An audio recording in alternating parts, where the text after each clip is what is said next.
Hello my to family, आज मैं आपके लिए लेकर आ गया हूं सरफेस एरिया एंड वॉल्यूम का पार्ट 8। अगर आपको सरफेस एरिया एंड वॉल्यूम के फॉर्मूले नहीं आते तो आप मेरी इस वीडियो को देख सकते हो, लिंक आपको ऊपर मिल जाएगा। और हाँ, इसका पूरा चैप्टर मैं अपने चैनल पर कंप्लीट करवा चुका हूं, उसका भी लिंक आपको ऊपर मिल जाएगा। तो आइए फिर स्टार्ट करते हैं।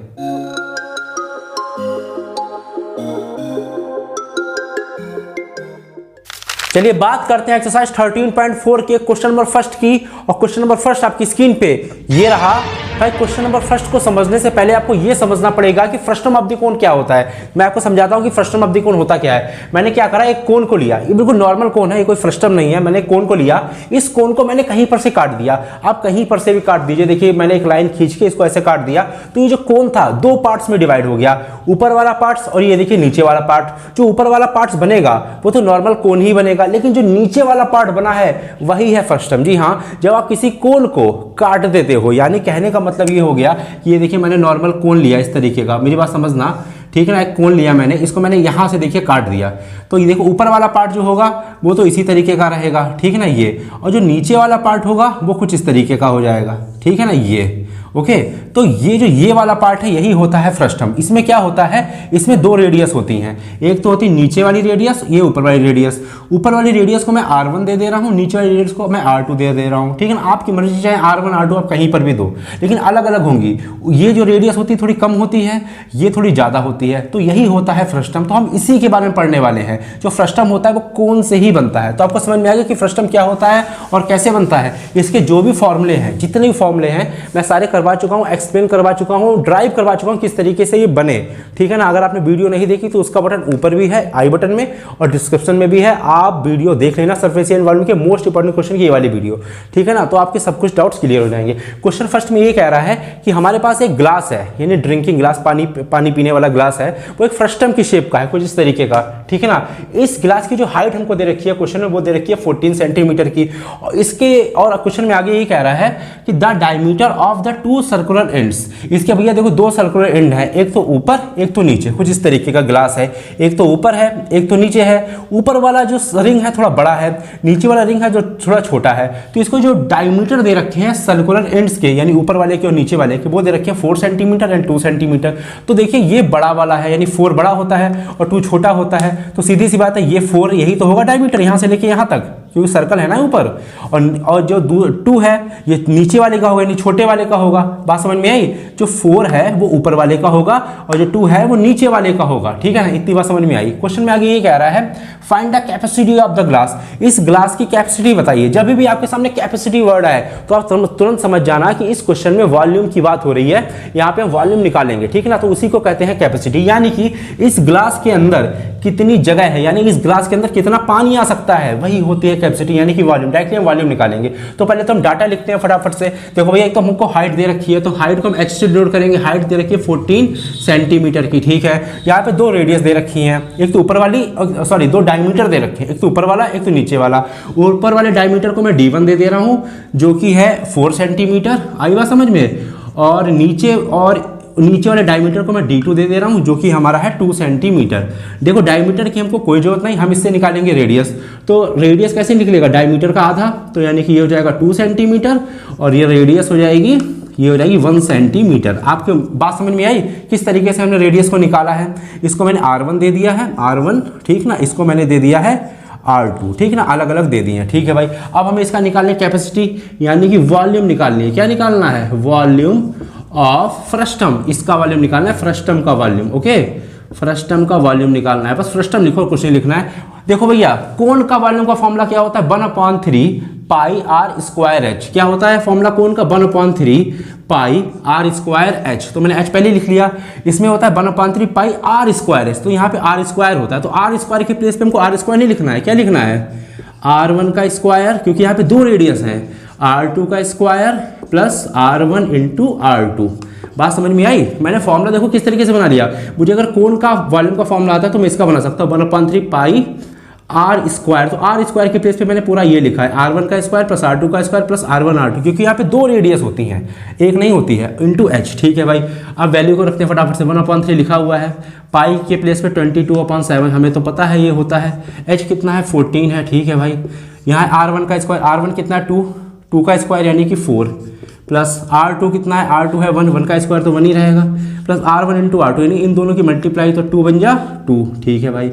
7 से इसको काट दो, 7 2 जा 14, ठीक है। ऊपर कितना हो जा 22 की और 2 की मल्टीप्लाई 44, नीचे कितना है, नीचे है 3, और यहाँ पे इनको ऐड कर लो तो 3 4 और 5 6 बचा, 3 2 जा 6, ओके। 4 5 6 7, सॉरी 7 बचा, 7 होगा, क्या होगा 7, ओके सही है सब कुछ। 2 बन जा 2 और 2 1 का स्क्वायर 4 5 6 7, 7 ही कटेगा नहीं, सॉरी ये डिवाइड नहीं हो सकता, ये डिवाइड नहीं हो सकता, ठीक है ना, इतना बचा। अब इन दोनों की मल्टीप्लाई करा लो और 3 से डिवाइड कर दो, तो वही इसका आंसर, तो मैं आपको बताता हूँ इसका आंसर क्या आ रहा है। तो देखिए आंसर हमारा आ गया, हमने क्या करा 44 और 7 की मल्टीप्लाई करी, यह लिख दी और 3 नीचे लिख दिया बस। सेंटीमीटर, क्योंकि क्वेश्चन सेंटीमीटर में है और वॉल्यूम निकलवा रहा है, यानी कैपेसिटी निकलवा रहा है, इसलिए पावर 3 लगाना है जरूरी। आपका पीछे जो आंसर है वो मिक्स्ड फ्रैक्शन में आ रहा है, लेकिन आपको मिक्स्ड में नहीं करना है, छोड़िए झंझट नहीं करनी, आप यहीं पे क्वेश्चन छोड़ देना, पूरे नंबर मिलेंगे एकदम पक्के। तो आपको समझ में आएगा कि फर्स्ट टर्म का वॉल्यूम देखिए मैंने कैसे निकाल लिया, आराम से बना सकते हो, वीडियो देख लो जाके, डिस्क्रिप्शन में लिंक है, आई बटन में भी है, तो आपको और भी क्लियर हो जाएगा, ठीक है ना। अब बढ़ते हैं अपने क्वेश्चन नंबर 2 की तरफ। चलिए बात करते हैं एक्सरसाइज 13.4 के क्वेश्चन नंबर 2 की, और क्वेश्चन नंबर 2 आपकी स्क्रीन पे ये रहा। क्वेश्चन नंबर 2 में ये कह रहा है कि the slant height of frustum is equal to 4 centimetre, यानी कि एक फ्रस्टम है हमारे पास इस तरीके का, ये मैंने बना लिया यहाँ पे, इसकी जो स्लैंट हाइट है वो 4 सेंटीमीटर हमको क्वेश्चन में दे रखी है। स्लैंट हाइट का मतलब ये जो आप तिरछी लाइन देखते हो, तिरछी ये लाइन ये दोनों स्लैंट होती है, इसको कहते हैं स्लैंट हाइट, इसको L से रिप्रेजेंट करा जाता है। तो हमको डायरेक्टली L की वैल्यू दे रखी है, जो कि दे रखी है 4 सेंटीमीटर, ओके क्लियर है बात, सही है भाई। तो चाहे ये ले लो चाहे ये ले लो, दोनों बराबर होती है, तो 4 सेंटीमीटर हमको दे रखा है। क्वेश्चन में आगे ये कह रहा है कि perimeter of its circular ends are 18 centimetre and 6 centimetre.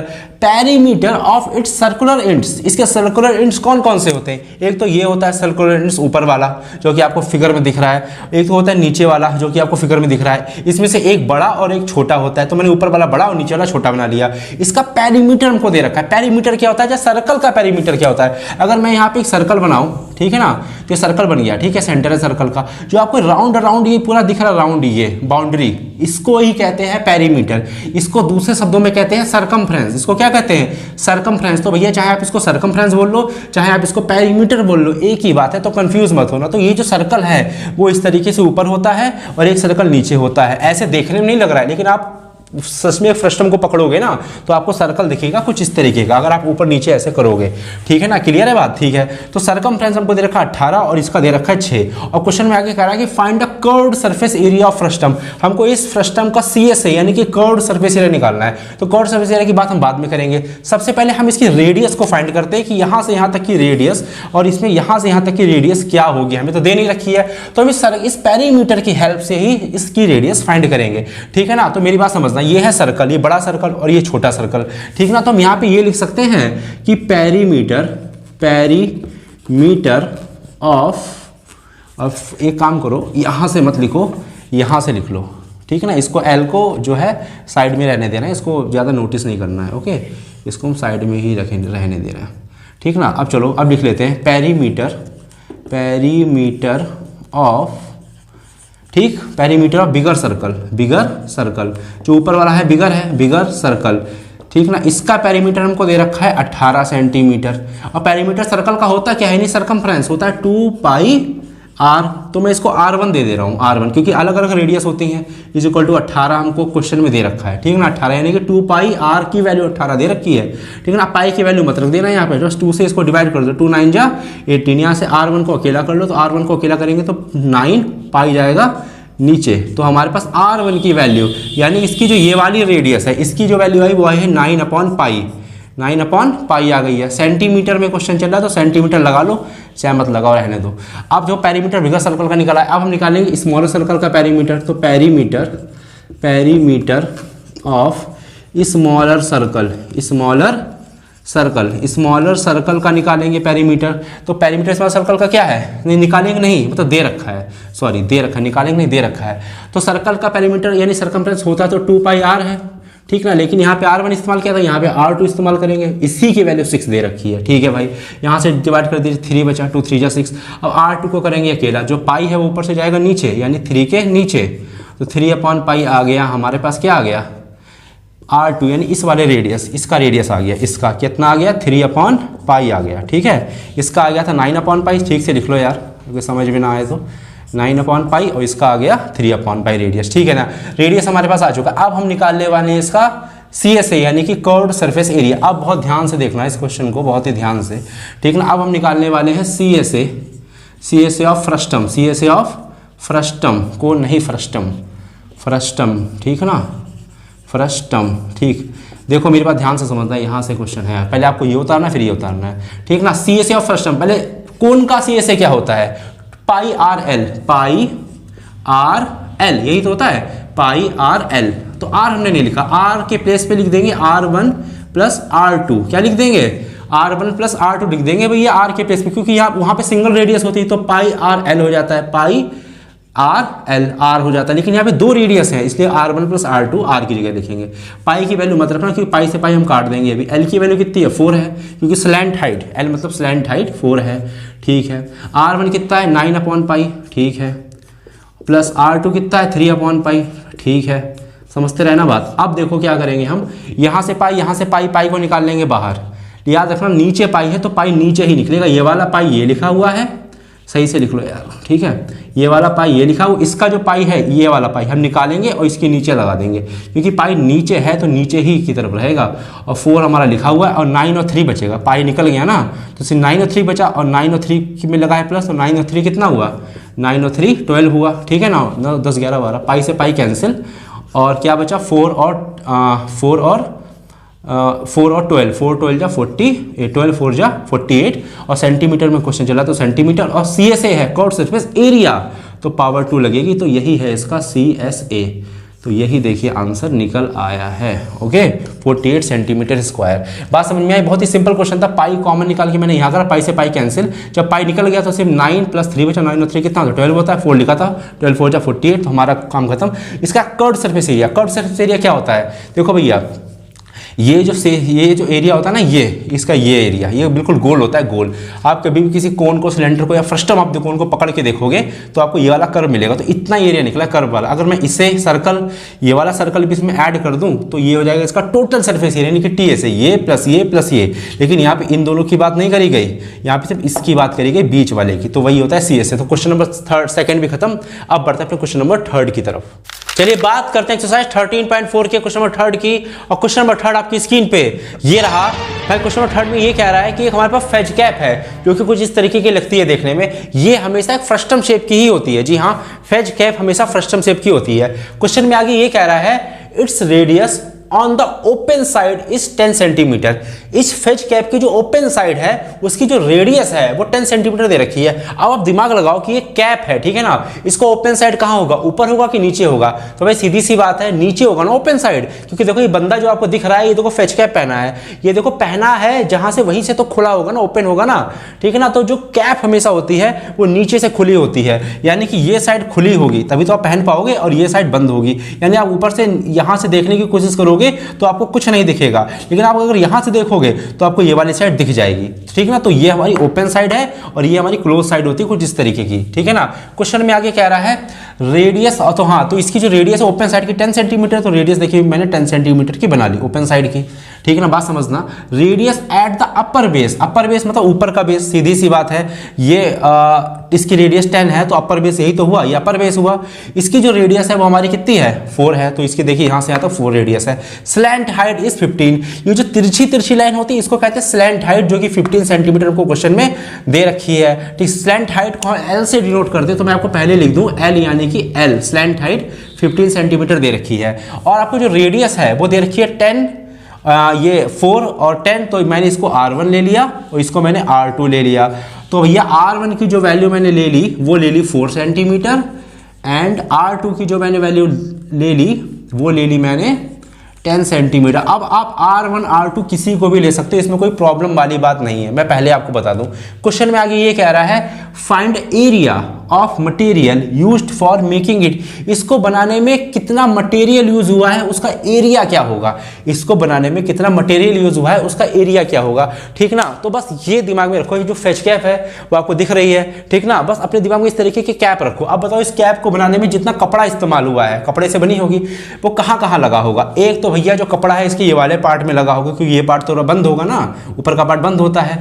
ऊपर इसका जो एक कर्व वाला पार्ट है इसमें पूरा कपड़ा लगा होगा, और नीचे वाले पार्ट में तो ना कपड़ा लगाओगे, ये तो खुला है ना, तो भैया ऊपर वाले पार्ट में कपड़ा लगा, ऊपर होता है सर्कल, ऊपर क्या होता है फ्रस्टम में ऊपर और नीचे सर्कल होता है। तो भैया यहाँ पे एरिया का मतलब होता है सरफेस एरिया, एरिया का मतलब क्या है सरफेस एरिया निकलवा रहा है। तो देखो मैं आपको क्लियर बताऊंगा कि सरफेस एरिया क्या होता है। इस वाले कैप को आप उठाओ, इस वाले कैप को आप उठाओ, और इस वाले कैप को आप जितना पार्ट आप अपने हाथों से छू के देख सकते हो ना, वही होता है सरफेस एरिया। तो इसमें आप कौन कौन सा पार्ट छू के देख सकते हो, एक तो आप ऊपर वाला पार्ट छू के देख सकते हो, ये वाला पार्ट, ठीक है ना, ये ऊपर वाला पार्ट छू के देख सकते हो।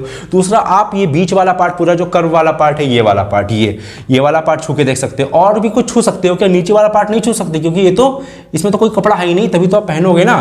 तो भैया यहाँ पे जो एरिया निकलवा रहा है हमें, area of material, area of material, जो इसमें मटेरियल यूज हुआ है उसका एरिया निकलवा रहा है। तो उसमें देखो एक तो इसमें निकलवा रहा है इसका CSA of frustum, CSA of frustum, frustum का CSA, ठीक, यानी ये वाला पार्ट, ये वाला, ठीक ना, ये बीच वाला पार्ट, इसको कहते हैं CSA। प्लस और कहाँ पे कपड़ा इस्तेमाल हुआ, कितना पार्ट आप छू सकते हैं, एक तो ऊपर वाला पार्ट छू सकते हैं यानी सर्कल, तो एरिया ऑफ सर्कल भी यहाँ पे यूज हुआ है, एरिया ऑफ सर्कल भी यहाँ पे यूज हुआ है। तो यहाँ पे दो चीजें यूज हुई है, एक तो CSA और प्लस एरिया, नीचे वाला नहीं होगा। कुछ बच्चे क्या करते हैं कि पूरा टोटल सरफेस एरिया ही रख देते हैं, वही गलत करते हैं। टोटल सरफेस एरिया में क्या काउंट होगा, एक तो सर्कल काउंट होगा, बीच में CSA काउंट होगा कर्व सरफेस एरिया, नीचे ये वाला बड़ा वाला सर्कल भी काउंट होगा। लेकिन बड़ा वाला सर्कल तो नहीं काउंट करना ना, क्योंकि जब आप इसे छू के देखोगे, सरफेस एरिया का मतलब जितने पार्ट को आप छू के देख सकते हो, ठीक, वही सरफेस एरिया होता है, ठीक। तो ऊपर वाला पार्ट छू सकते हो, बीच वाला पार्ट छू सकते हो, नीचे वाला पार्ट में कपड़ा है ही नहीं, ये तो खुला है ना, ओपन साइड है, ओपन साइड, ओपन साइड, ठीक ना, तो इसमें कोई कपड़ा नहीं, इसको आप नहीं छू सकते। तो दो ही पार्ट छू सकते हो, तो इसका CSA जो मैंने लिख दिया और उसका सर्कल ये मैंने लिख दिया, बस बात खत्म, दिमाग में रखना। CSA ऑफ फ्रस्टम क्या होता है, फटाफट से बताओ भाई। CSA ऑफ फ्रस्टम होता है, चलो मैं यहीं पे कैलकुलेशन कर दूंगा। तो CSA ऑफ कोण क्या होता है, पाई आर एल, आर यहाँ पे दो होते हैं, R1 और R2, तो यहाँ पे मैं R के प्लेस पे लिखूंगा R1 प्लस R2, इसे याद रखना, यही होता है frustum, pi R L plus area of circle. कौन सा सर्कल, ये सर्कल, बड़ा सर्कल कि छोटा सर्कल, भैया बड़ा सर्कल, छोटा सर्कल, तो इसका जो एरिया हो जाएगा भाई, सर्कल का एरिया क्या होता है, पाई आर स्क्वायर। लेकिन यहाँ पे R1 का इस्तेमाल करेंगे क्योंकि R1 हमारा छोटा सर्कल है, यानी 4, R1 का इस्तेमाल करेंगे। आई बात समझ में क्लियर। अब वैल्यू रखते हैं फटाफट से, पाई को अभी हम साइड में कर रहे हैं, पाई को हम काउंट नहीं करेंगे, ठीक ना, तो बस पाई को ऐसे रहने दो। उसके बाद यहाँ पे एल की वैल्यू कितनी है, 15, तो मल्टीप्लाई में रख दो 15। पाई की वैल्यू नहीं रखनी है, पहले बता दो, बाद में रखेंगे। R1 कितना है 4, प्लस R2 कितना है 10, प्लस पाई की वैल्यू नहीं रखेंगे क्योंकि कॉमन निकाल के हटा देंगे। R1 कितना है 4, स्क्वायर लगा तो 4 × 4 16, याद रखना, ठीक है ना। और यहाँ पाई लगा हुआ है, इंटू लगा हुआ है, 15 लगा हुआ है, एल मतलब स्लैंट हाइट 15 दे रखी थी, इन दोनों को ऐड करेंगे तो 14 आएगा, वो भी मल्टीप्लाई में रहेगा, प्लस पाई × 16 चल रहा है। पाई यहाँ से निकाल लो बाहर, निकाल लिया बाहर।